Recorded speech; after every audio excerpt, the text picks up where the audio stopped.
now we'll finish it up with the Q&A. If anyone has any questions, I see we got one in the box.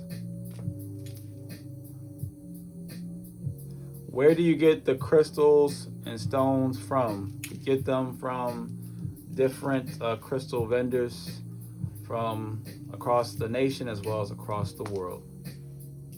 Right, so there's no one spot to get all these crystals from. There's no one spot. You gotta go searching. Ashe. So if anyone has any more questions, you can put them in the chat, or you can put them in the box, or you can put them on Cash App, and we'll get to you first.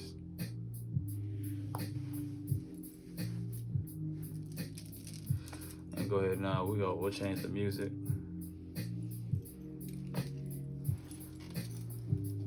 You're ready. You're reading. I'm guessing you're saying was accurate. Ashe. Big baby boo.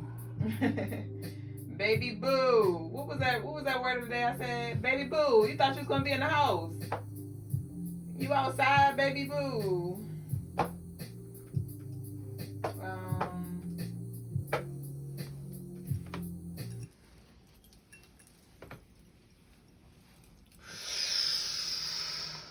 How soon will I find true love? I don't know. I don't know, dynamic. Deborah, I don't know. Cause what is true love? I don't know what true love means to you. When you say you need me like I need you, and you can't be without me like I can't be without you. It's true love when we sit down talking on the phone. Cause when we're not around each other, we don't wanna be alone. It's true love. I mean, that sounds like... That's Faith Evans' version of true love. That sounds like what teenagers do. That's Faith Evans. I mean, if you want true love, you can go back to high school then. Because that's what that is. No. That's what that is. You know, it's not... That's, you know, so that's why I say it depends on what you mean by true love. True love. Most people, most women, when they think about true love, they think about the, you know, the romantic version of it, and the romantic version is fleeting and it's temporary. Don't you know it's good to be in love, love, love, love. Thank you all for that. I'll do Shay Q Confidential. I know the love is within me. Also, yes, the love is definitely within you. As soon as you truly love yourself. Antonetto. Well, what does that mean? Antonetto. Did I say that? Antonetto. Attune to Ken. Attune. We've been here before. Oh, yeah, as soon as you truly love yourself. So the question is, what does it mean to truly love yourself? You know, I think we, you know, when we think about truly loving ourselves, typically people think about, well, I treat myself and I go out and I treat myself to go out to a nice restaurant to eat, or I get, you know, my nails done, or a spa or whatever. It's like, you know, I mean, that's self-care, but is that what love is? You know, so, but I don't know what attune to Ken, you know, I don't know what she means by when she says truly love yourself. Maybe it's deeper, I don't know. I'm just looking for a reflection of myself, says Dynamic Deborah. Well, what are you reflecting? Right. Say a reflection of yourself. I mean, what are you reflecting? And the thing about reflections, see, people are spiritual reflections. They're not physical reflections. So when you look into a mirror, what you're wearing is what you see. But when you look into a person, what is hidden is what you see. So that's why people could be really nice people. You could be a really nice person, but yet somehow you are in a relationship with really, you know, nasty people, because it's reflecting what you don't see. Right? So That's the challenge when it comes to reflection, where you got to go further to see what's hidden to figure out why you keep running into this nastiness. Yes, Big Baby Boo, we appreciate you. Baby Boo. I'm thinking friendship, like my long haul husband, that was 13 years ago. Shay, our condolences. Friendship is important.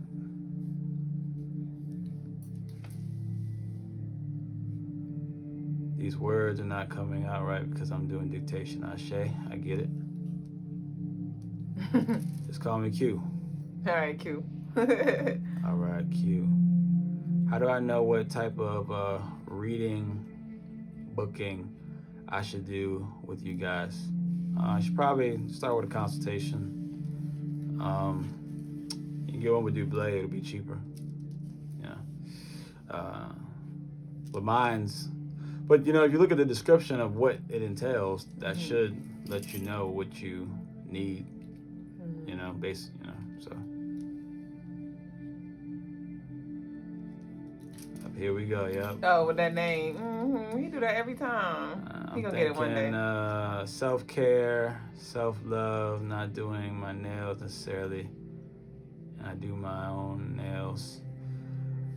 Right, well, what's self-care, self-love, you know? So, I mean, people say these words, I just, typically I'm not, people don't usually describe what that is, and then,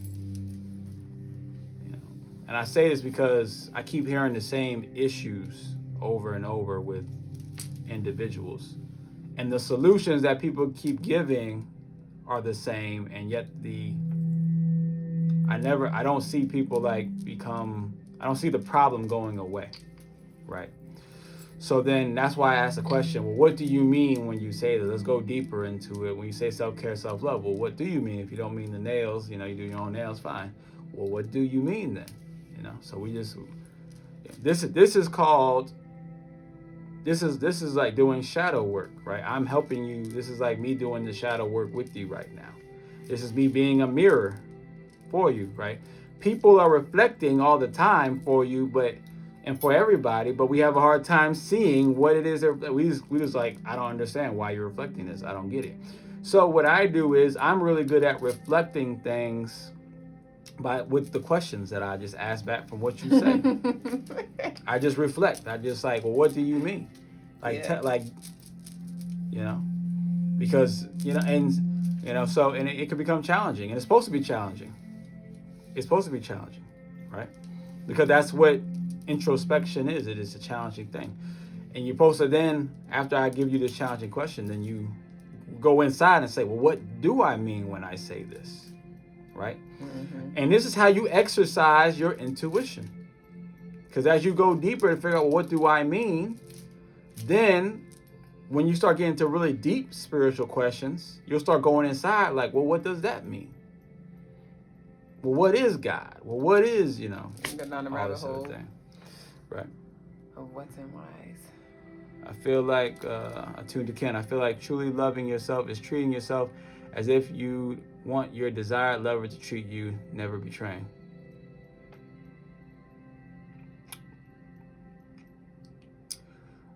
You feel like treating yourself as if you'd want your desired lover to treat you.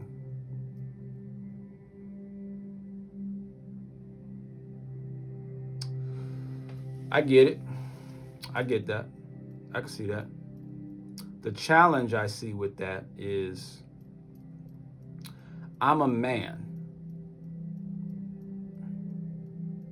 So I would never expect a woman to treat me the way I treat myself, because I treat myself in a manly way.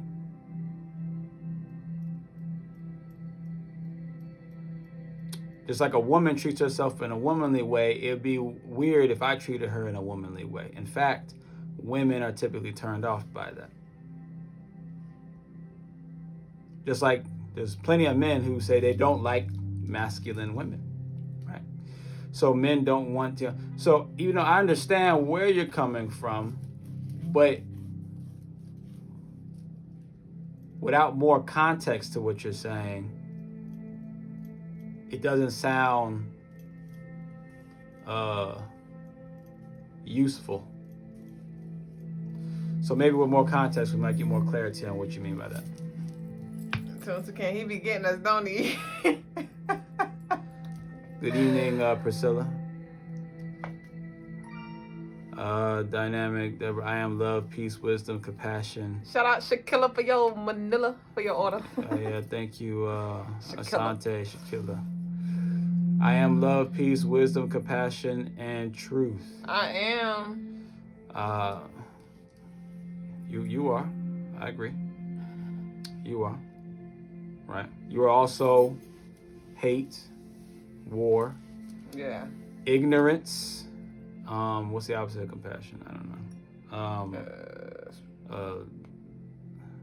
I would say uncompassionate. Right. Or uncaring, maybe selfish, maybe, or something. Yeah. You know, as well as, you know, dishonest.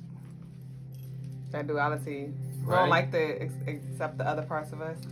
Right. No. A lot of people don't like to accept the other side of you. You know, which is, once again, I'm showing you that, you know, because people want their reflections, but they black and white too. Oh. Right. People want their reflections, but then they ignore part of their reflection and only want to see the light, and they forget there's a whole nother half that's dark. Yep. Right. And that's what's being reflected, you know. So, yeah, I typically, I let people be who they are, but once they start saying something, you know, to me and into my space, and you start putting it out there, well, now I'm going to challenge it, because, you know, I've been down this spiritual journey for a while, and I've been down through a lot of evolutions, and I'm still currently going through some great evolutions. So, and some incredible experiences, right, with these spirits and entities and inner self and outer self and deities and ancestors and aliens and all this stuff, right? So, and these reflections, you could be the nicest person in the world, but I'm telling you, these reflections will show you something different, because they don't reflect the outside, they reflect what's inside of you. No matter how many times you say, I am peace, I am love, that does not change the hate and the war inside of you. That vibration only changes what's on the outside of you, but it does not change what's on the inside of you. That is something you have to go in and look at and deal with and accept, that I am half war. You know, it's like I tell all of our children, love good, but hate evil. If there's no hate in you, then evil will continue to exist in your presence. Your job is to destroy evil, to go to war with evil, but to love good, to nurture good, right?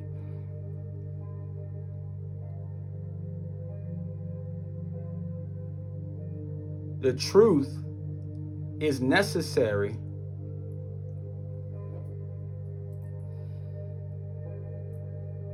Well, they say the truth will set you free, right? Mm-hmm. You know. But sometimes a lie will set you free as well. Sometimes a lie will get you, you know, past the guards. So the lie will get you past your enemies. Right? You don't be truthful to your enemy. Right. Right? So there's a need for both sides of the coin. Self-commitment is true love. Okay. So tune to Ken. Loyalty to self. Staying true to yourself, respecting yourself regardless of anyone or anything outside of yourself.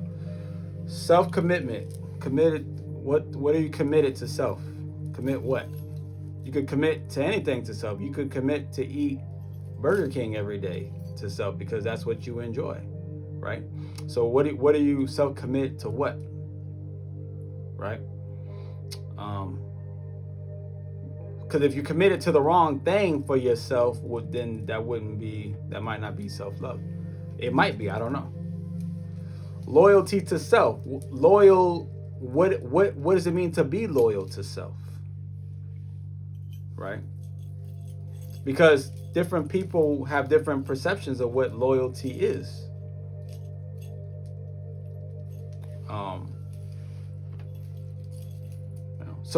So loyalty, I mean, some people look at loyalty like, say, in a relationship. Some people look at, loyalty like, well, if you you sleep with somebody else while we're together, then you're being disloyal. But then some people look at it, well, if you're just flirting with somebody else, that's disloyal. Some people look at it, well, if you are buying somebody else things, even if you're sleeping with them, it's okay. But if you're buying them things, that's disloyal. Like, so what does loyalty, really mean? Staying true to yourself. Okay. But you have so many different selves, right? So which self are we talking about? Respecting yourself, But what does it mean to respect yourself? Because different people have different perceptions of that. Some people believe that, only being with one person and sharing your body with one person is respect. Other people feel like, expressing yourself with whoever at that time you have a connection with is respect, right? Some people look at, dressing however you feel in that moment is respect. Some people feel like dressing modestly is respect. So then it's like, well, what does respect mean? Right?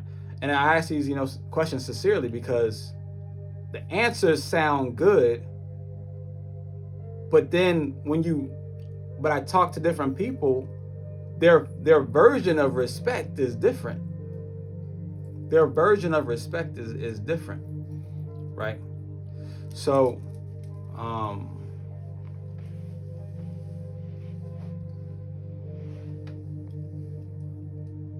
and I find that women do the most complaining. I find that women seem to have the most issues, and they say that they're the most tired, and they say that they have to deal with the most crap and things like this. And I'm trying to show women especially that a big reason why you keep running into these issues and having all these challenges because your answers are too vague and they need more deeper reflection and context so that you can truly navigate through this existence. Otherwise, the words that we're using tend to just make you feel better at the time, but they do not save you from hitting that wall tomorrow, from hitting that obstacle tomorrow, right? So we have to go even deeper into what do I mean by respecting self? What do I mean by commitment to self? What do I mean by loyalty to self? What do I mean, right? We also want to say that because the men on the other side are like, well, what do you mean when you say these things? Right? Because here's the thing, on one end, people will say that, you attract what you are. But then on the other end, there's a group of people that are saying, well, why am I not attracting who I am? So somebody's right and somebody's wrong. Right, in a sense, right? It's like, so once we're saying you attract who you are, but then there's another group that's saying, denying that, like, nah, I'm just not attracted. I'm not attracted to who I am, right? So then it's a lot that we have to that has to be thought about and uncovered. So the nasty character, it says Brit is reflecting you. The nasty character is reflecting a part of you. Yes. A part of you. right? It does not mean that that part of you, like you're being nasty to other people. That's not what that means. It just means there's a part of you that you are neglecting or have not grown through or not haven't dealt with or something like that, right?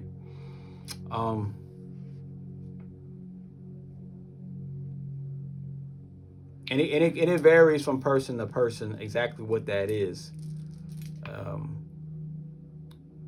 But essentially, to like kind of broaden it for most people, it's really centered around the reason why you are reflecting this nastiness is because there's a level of growth that you have not reached or attained. Or acceptance. A part of growth is acceptance. So part of it is acceptance, but that's only a part. That's one part of growth. That's one branch. There are many branches of growth, right? Well, because there's so much growth that needs to be had, you are seeing this nastiness being reflected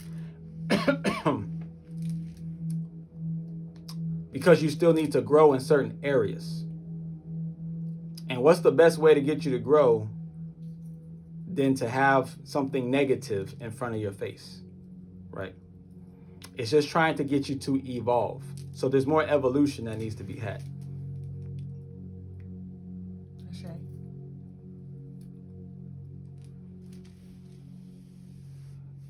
Hey, Kim, looking for a true friend first, so you know that I am on my own, truly best friend. Okay, dynamic. We see we got some connections going on in the chat. Good. So to me is making a choice for yourself against all odds. So attune to Ken. Self-care to me is making a choice for yourself against all odds. Okay. Okay. Come on. I can see that, right? Against all odds, make a choice for yourself, right?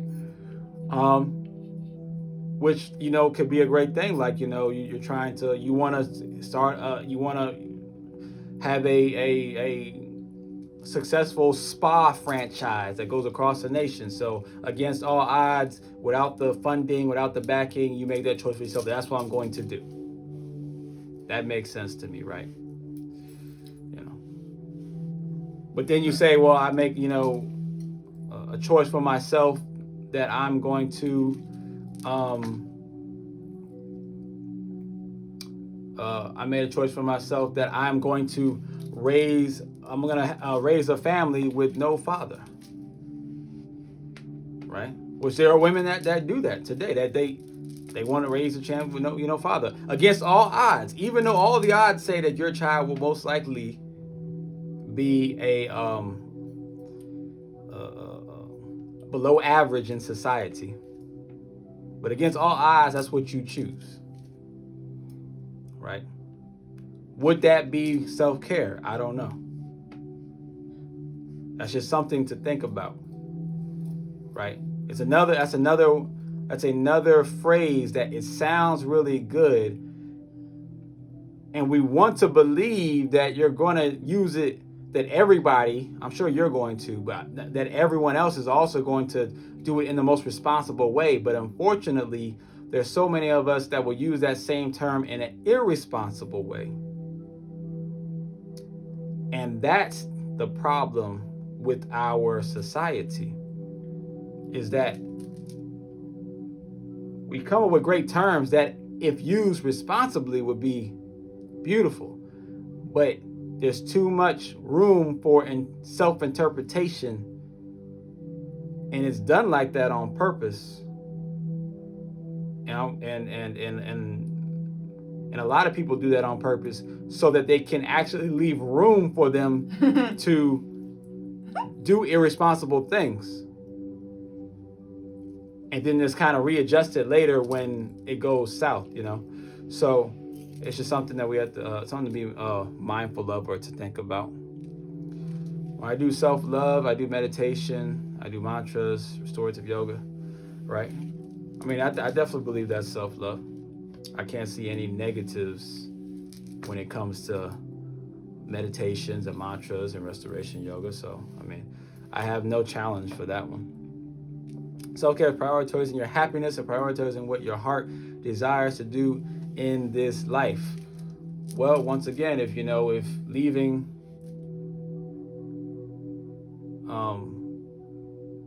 if ignoring, let's say, your mother, your father, your parents, because you're on some type of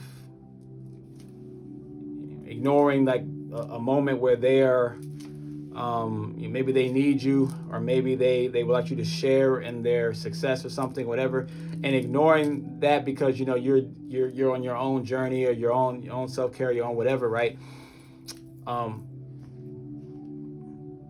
You're putting yourself first, right? You're prioritizing yourself, but at the same time you are disconnecting from your family, from your parents, those who raised you, right?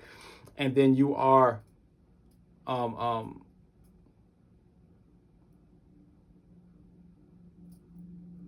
you are creating a wedge, right?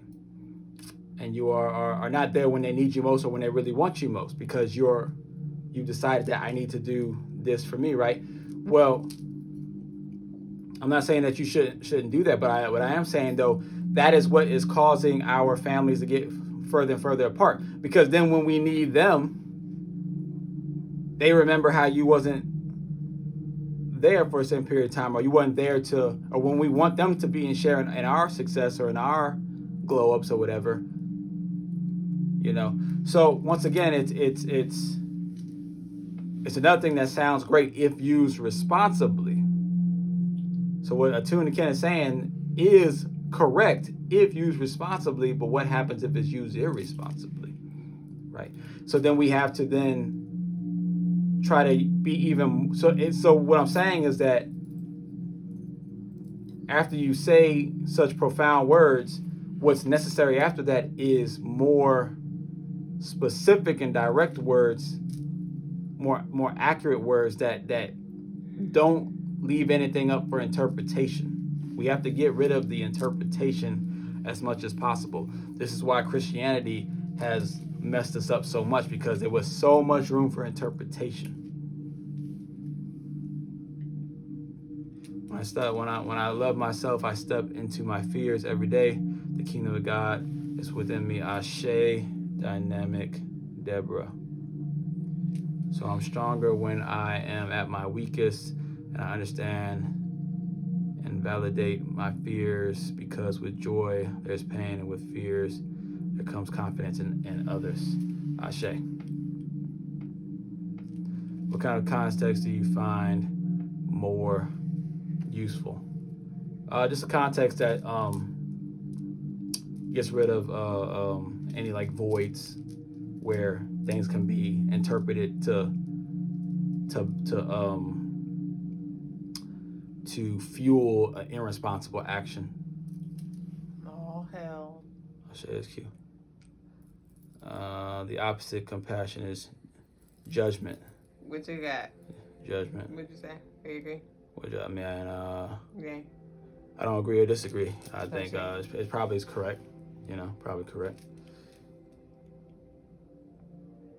And judgment sounds good. Say, leader, that's me right now. April 8th ban eclipse. I don't know about the eclipse. Is there an eclipse coming on the 8th? I think someone said something about that, right? I'm not sure. I'm sure it is, right. But I haven't been paying attention. Yeah, same. To much of anything really, outside of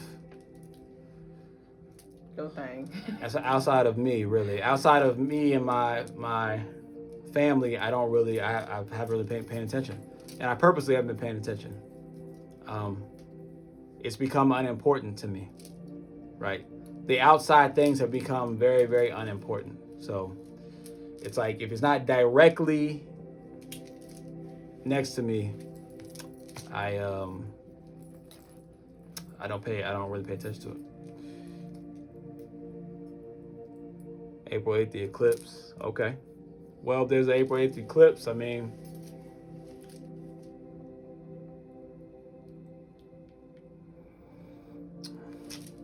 I don't know. It's April 8th eclipse. I don't know. Yeah.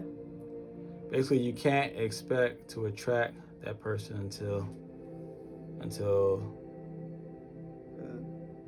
I don't know. The duality and synchronicity, is there no problem? I am finally able to see the positive because for so long I thought I only reflected the negative.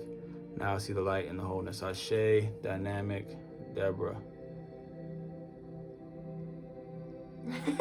Big Baba and my double boy. Duüblé voice. Okay. Okay, brown skin popping. Basically, you can't attract that person till you become that person who you want to see reflected back at you. That requests you to learn yourself and love yourself, accepting all parts of yourself.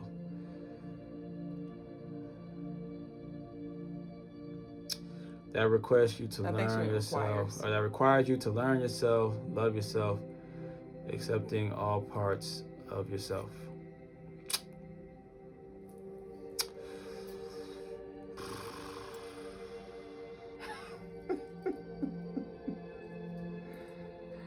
The hall monitor, the challenger.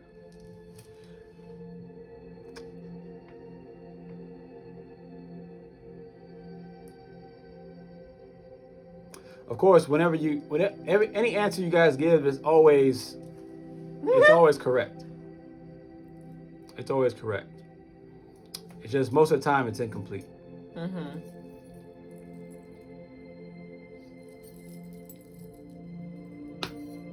But technically what you said, attuned to Ken, is not wrong. So I can't say it's wrong. I just can't say it. And I will not say it's wrong. I will only say that it's incomplete, but you know, you're writing in a group, so I mean you can only be so complete. So I can't hold it against you. Right. Yeah, I can't hold it against you. But I'm going to say it's incomplete because I don't like to bandwagon on things just because they sound good, because it's not working. I see it's not working for people. I see people are not attracting the person that they want. I see that it's getting worse and worse and worse. I see that people are talking about it more and more and more. So it doesn't make sense for me to be like, oh yeah, that's all you gotta do, because obviously if it was that simple, if it was that simple, people would not be on here talking about why can't they attract their partner, why can't they, you know. So though it is correct, it's just incomplete, that's all. Mm-hmm. Without you, girl, my vision. Does that have anything to do with shadow side? I'm not sure what you're referring to, Q.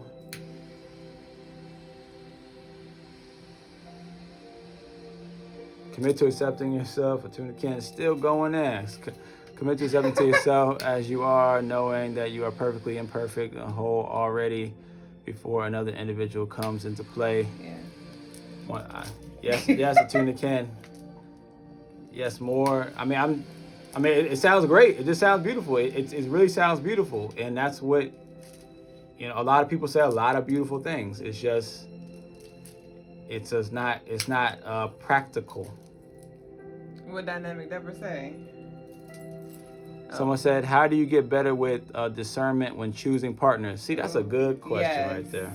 I like that question. Yes. How do you get better with discernment when choosing partners? Yeah. Okay.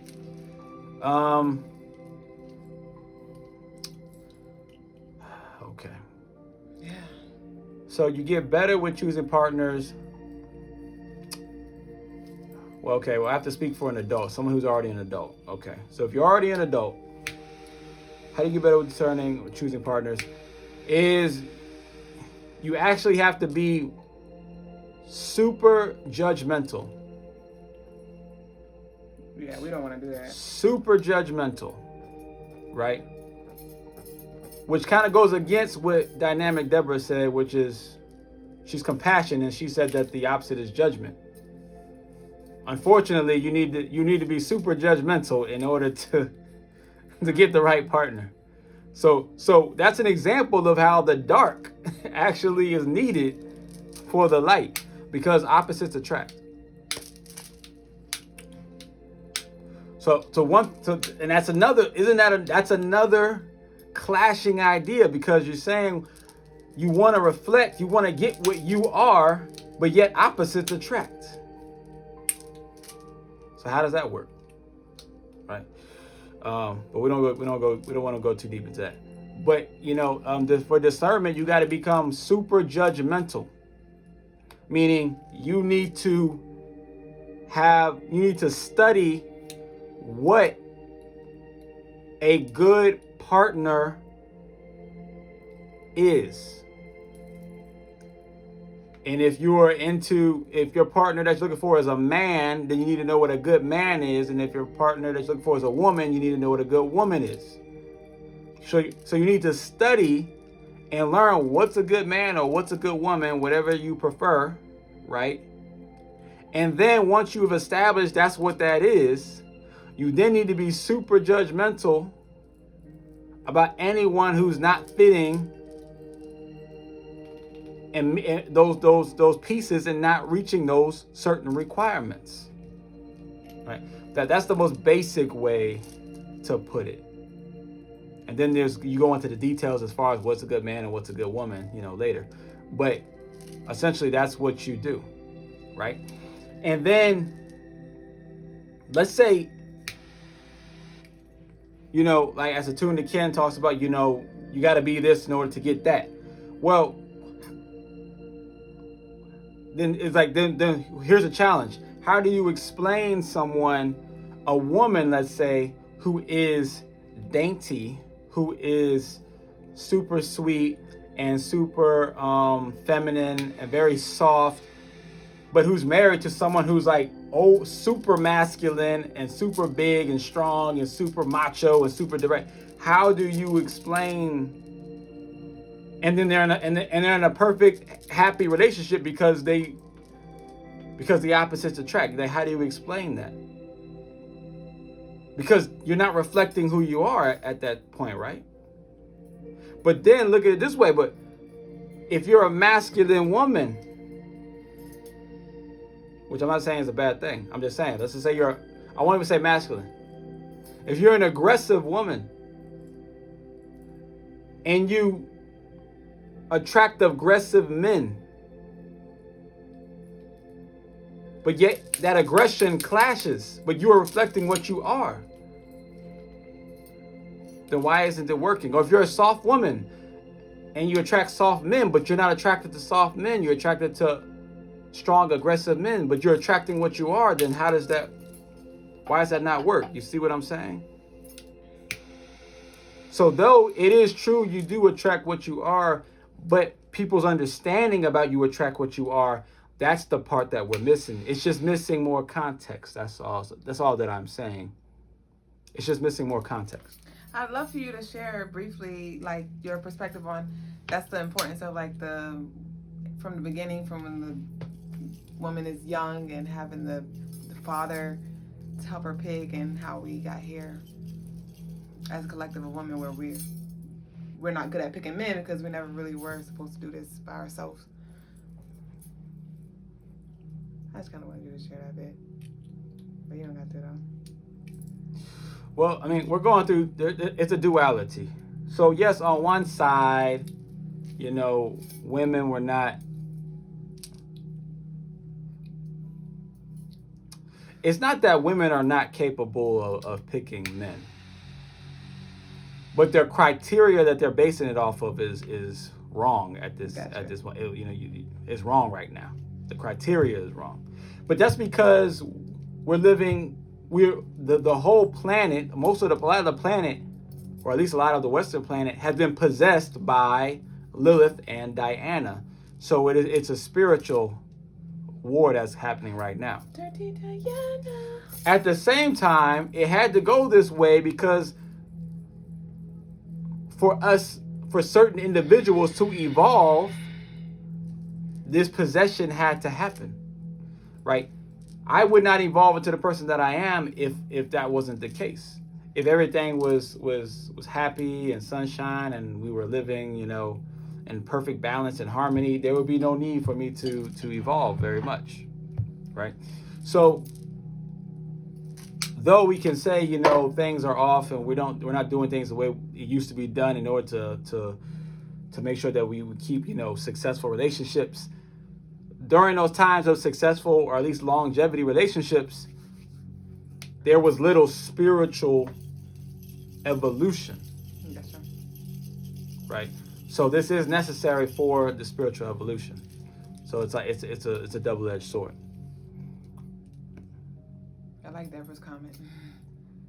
But I love that you're making us go deeper and not just saying the words, the actions, the intent comes with that. Ashe, dynamic Deborah. Let me go back to this. Someone said in the box, I'm booking my Aries ass. I'm booking this week. That explains a lot already. I try to see the best in everyone. Ashe. Yeah. Ashe. Being honest with yourself about who you are and where you are in life. Ashe, exactly. Q. I'm going to start dating again. I am looking for a friendship that develop into a monogamous relationship involving respect of myself, respect of you, and respect of others. When I talk, you listen when. Ashe, dynamic Deborah. And that's good, you know. And relationships are supposed to be friendships first. It is just challenging, though, as adults.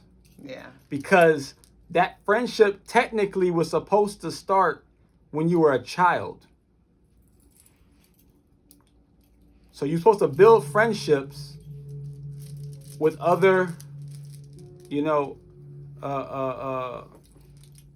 other boys, right? And then as you grow up, you know each other. And then from there, you build a connection somewhere like teenage years. And then eventually when you become adults, you get married, boom. But see, you know each other. You get used to each other. Your energies have intertwined throughout time for many, many years. So though the friendship part is important, it's just really, really difficult to do to achieve that goal as an adult. Because that's not what an adult man is looking for. Not looking for a friend. And then in the situations where, and then here's the other issue too, because there's plenty of guys who are friends with women, and that's just all, it just stays that way. They become friends with another adult woman, and you get caught into the friend zone, right? So then the type of men that typically a woman would want to date doesn't want to be in the friend zone, so they're not going to do the friend thing. So then it gets really, really tricky with the whole friend thing, right? I'm not saying that you shouldn't look for that. I'm just telling you how challenging that's going to be, and how challenging it is for all women who are trying to go that route, because the males that are their friends, they just want to keep them friends,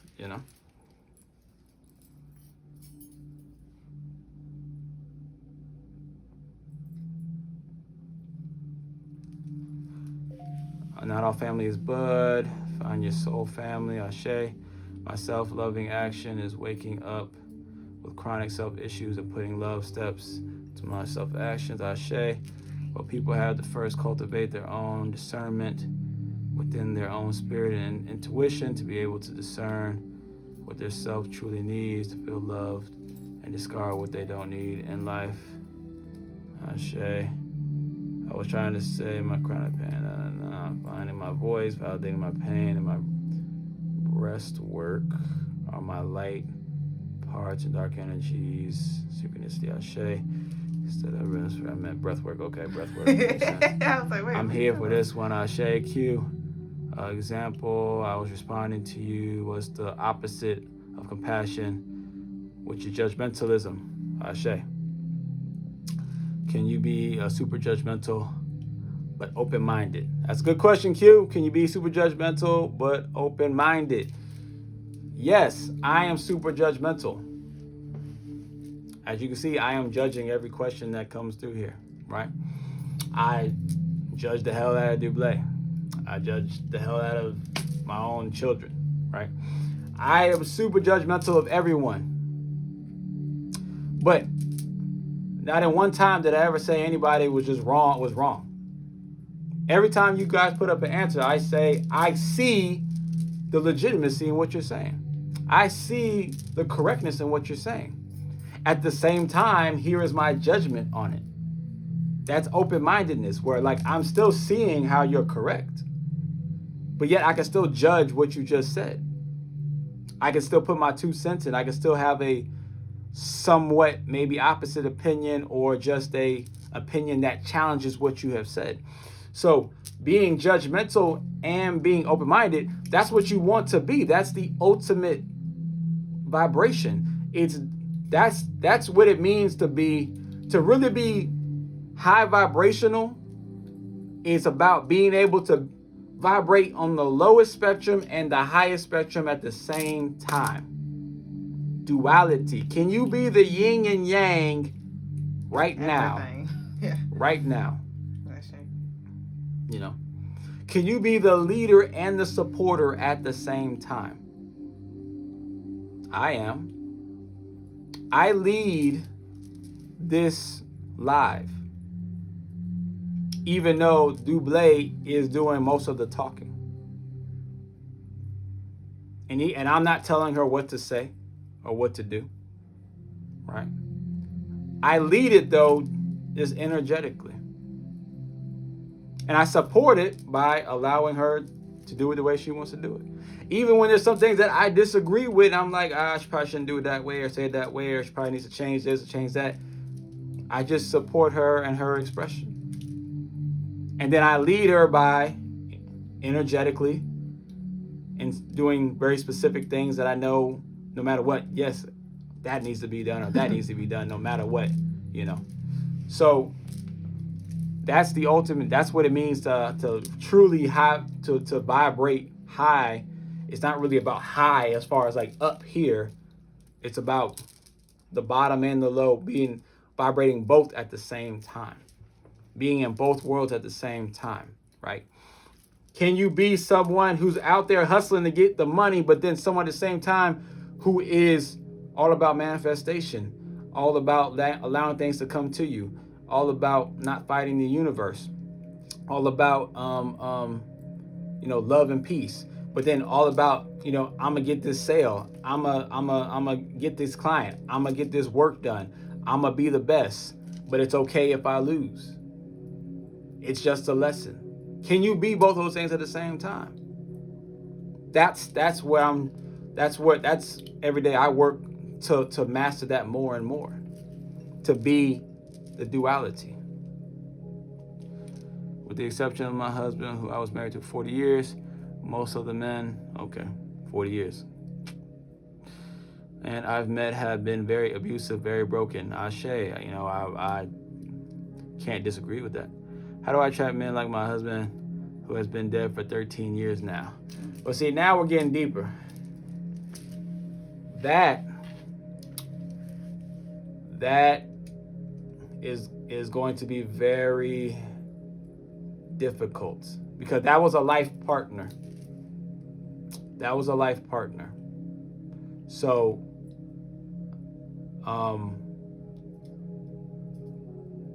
I don't know. I don't know if you can attract another partner like that. There are limitations to our existence, right? I know we like to think you can just attract anything, and it just doesn't work that way, right? So it may be the case that you're not meant to attract another partner like that, but you're meant to evolve into something else, based on the fact that your partner has, transcended. You're meant to evolve into something else and let go of that need to try to replace. Beautiful, beautiful.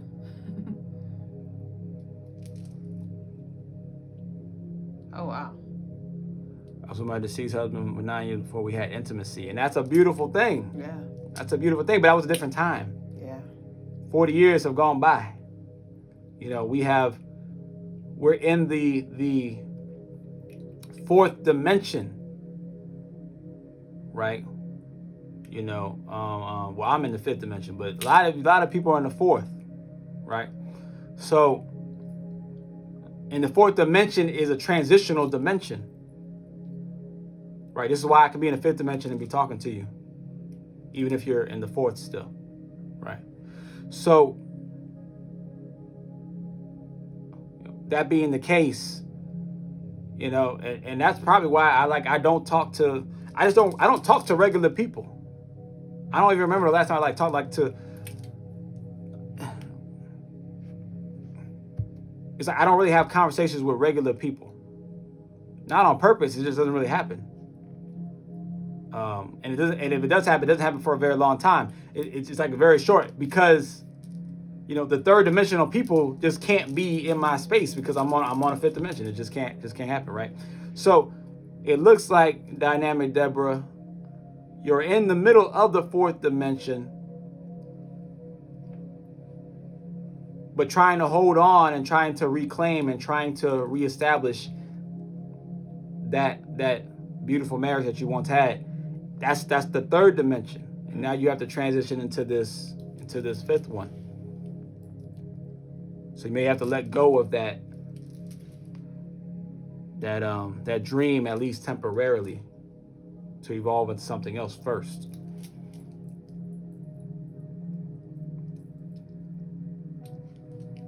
Ashe Equitanacious. 69 years old young adult who is going to be very judgmental when I start dating again. I will in duality, just like my question, my own lead support all time. Ashe. I will be with the intent of duality and synchronicity and judgmental. All of them dating. That sounds healthier, doesn't it? Ashe, Dynamic Deborah, it does sound healthy. I will be leading and following is what I was trying to say. Yep, I got you. I feel you. How do you know which dimension you're vibrating on? I mean, that's a good question. I just, how do you know? How do you know? How do I know? I mean, I just know. Is it like a certain level of understanding and like knowing, not even believing, it's like just knowing certain? Yeah, I guess if you know, you know. Yeah. So if you're asking the question you don't know, then it's probably good. Well, okay. So I do want to answer the question, right? So, you know you're on the fifth dimension because you're on the fifth dimension. You'll just know. And basically, you'll know because the spirit realm and the physical realm will seem like the same thing. Like, I don't ever feel like I'm not in the spirit realm, and I never feel like I'm not in the physical realm. My dreams are just as real as me being awake. I see I see which gods and God who's what God and who's what goddess. Like everything is a constant sign at all times, a constant meaning, something, everything at all times. I feel like I'm in a spiritual world at all times. Like I'm in a dream world. And then when I'm sleeping, I feel like I'm in the same dream world there. It just feels extended. That's all it does, right? You're in the fourth dimension when you keep seeing the spirit world around you, but you're still mentally caught up in the third dimension, though. Like you can't let go of the third dimension. But it can seem like the fifth dimension because you're in this transitional space. The fourth dimension is just a transitional dimension. It's not an actual place that you stay at.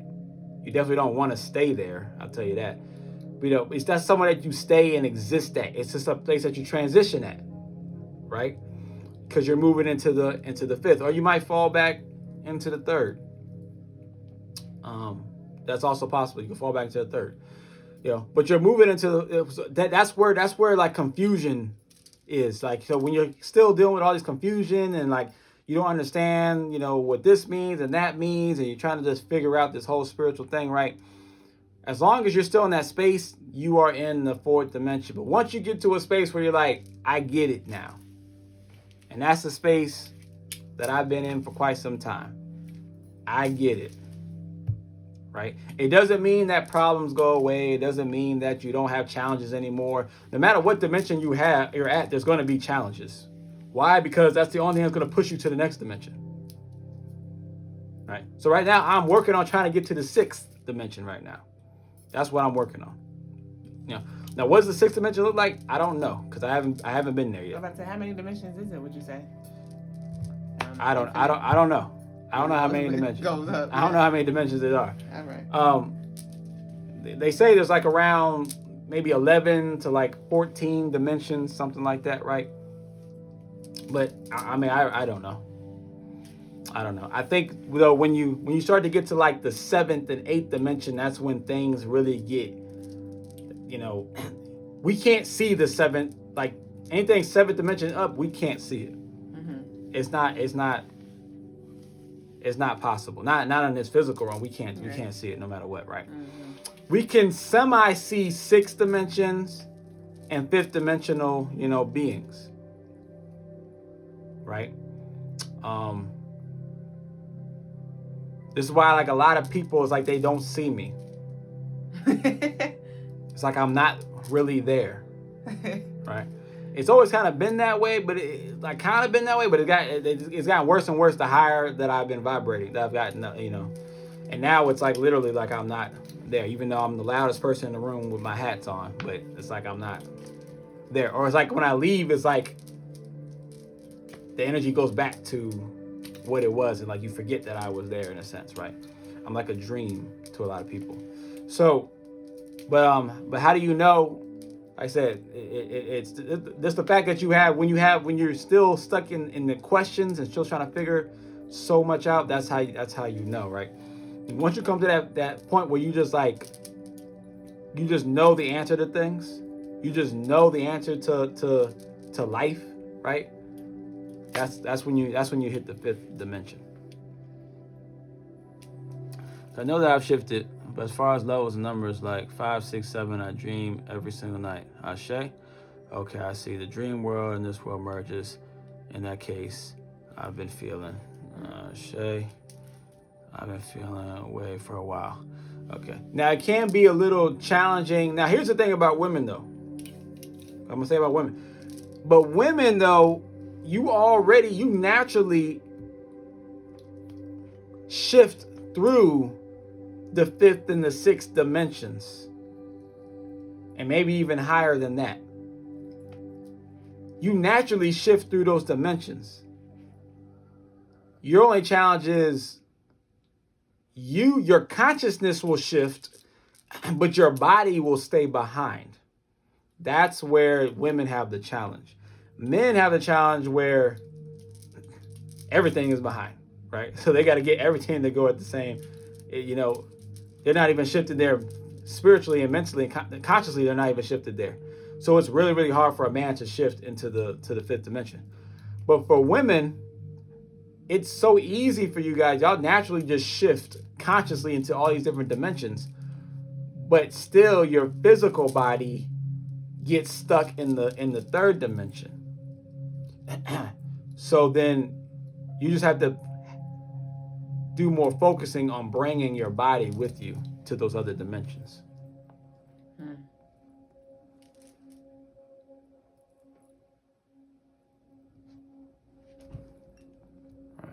That's why, like, as women, you should actually already know these answers.